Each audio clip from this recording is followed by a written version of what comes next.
Firstly, there is one rural bank in Mindanao that has been exceptionally successful in servicing small farmers and other rural enterprises.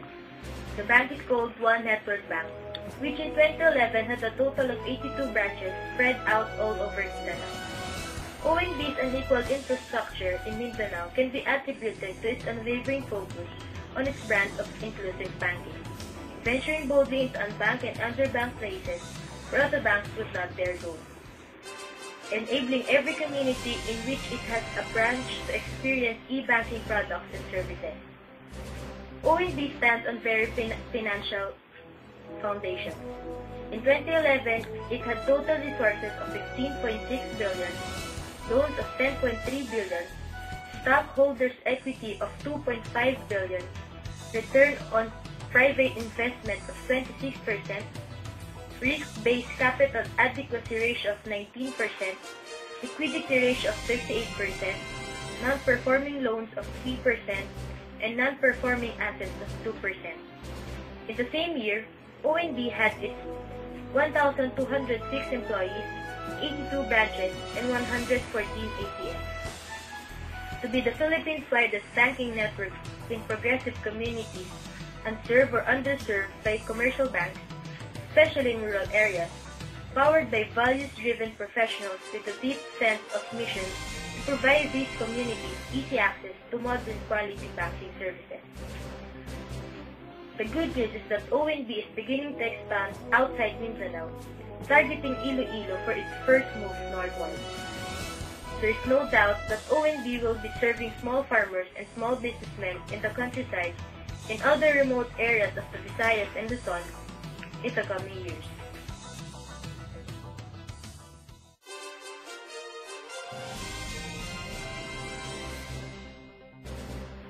Meanwhile, let us know our weather update by our weather forecaster, Francis Lumibao.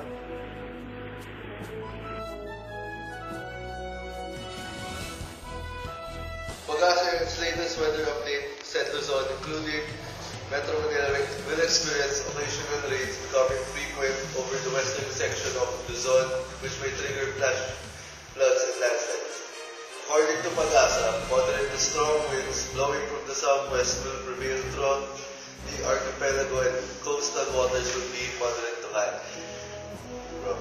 As of today, Pag-asa weather experts said there is no typhoon or storm existing within the Philippine area of responsibility. But the weather by tropical storm Haikui, spotted near Taiwan, will continue to rain over Luzon. We will be experiencing some semi-strong rain Saturday afternoon. Tapos by night we will be experiencing heavy rain. Sunday morning moderate, Sunday afternoon small, Sunday night heavy, Monday morning heavy, Monday afternoon light, and Monday night heavy.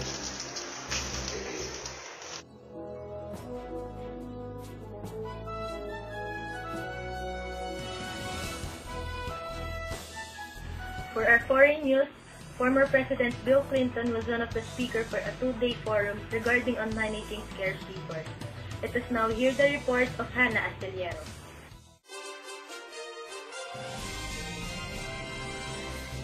Oxford University held its resource forum recently, and former U.S. President Bill Clinton addressed the group on the subject of scarce resources and how to manage their development and use in a way that is fair and equitable. The most important decision of 21st century is whether the human race can learn to share its scarce natural resources for the common good. President Bill Clinton told delegates at Resource 2012 during a two-day forum at the University of Oxford.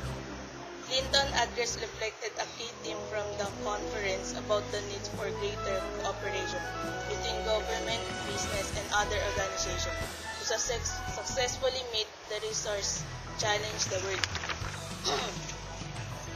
In particular, he noted the private sector has the commercial leverage and influence influence to drive significant change and can create new models in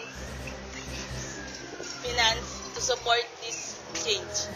Mr. Clinton as keynote speaker at Resource, a gathering of 250 leaders from business, finance, policy, and government, dedicated to the issue of how the world can manage resource scarcity with economic growth.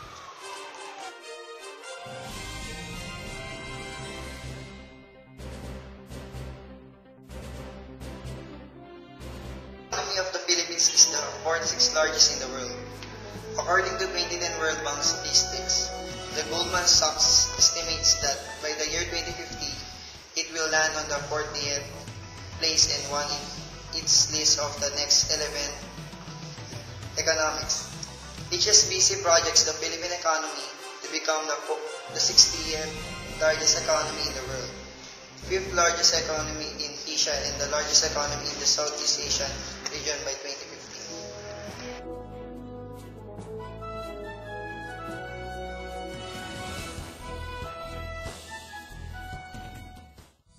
I believe that this bill is important to the Filipino community, as it helps ensure that protect the health of lives of women, especially mothers.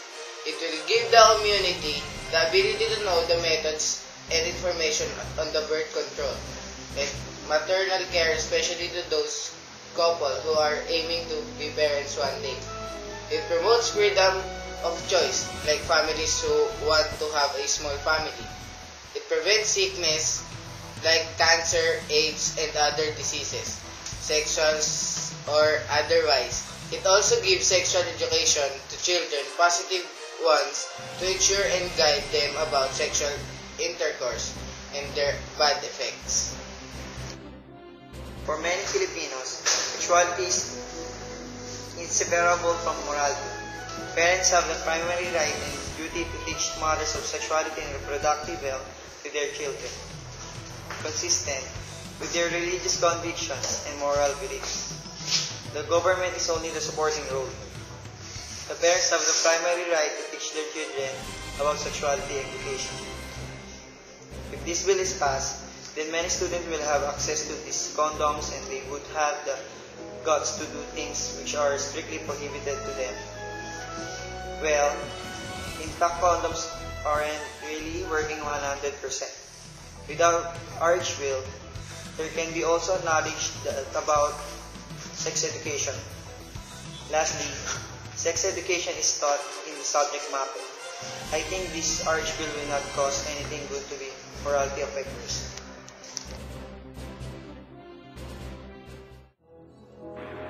And that is our report for today. I'm Giselle Guzman, and have a good day.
Audio Jungle.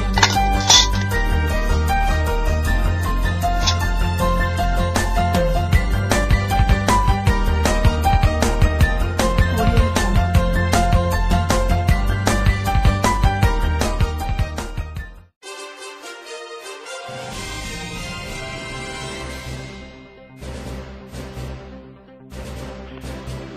To 1,810 pupils from 267 public elementary schools in Lanao del Norte province each receive a set of school supplies from the provincial LGU under the Kabataan Sigurado program, a Quebranza de Maporo initiative. Among those who received assistance were kindergarten pupils and grade school students. Delivery of school supplies started on June 25. Teachers also received a box of chalk each for use of their daily classes. The Kabataan Sigurado initiative also supports national government's Brigada Eskwela program, which aims to improve the learning environment of students in public schools, especially those in rural areas. On May 21 to 25, the provincial government also distributed construction materials to 63 elementary schools to support DepEd's Brigada Eskwela.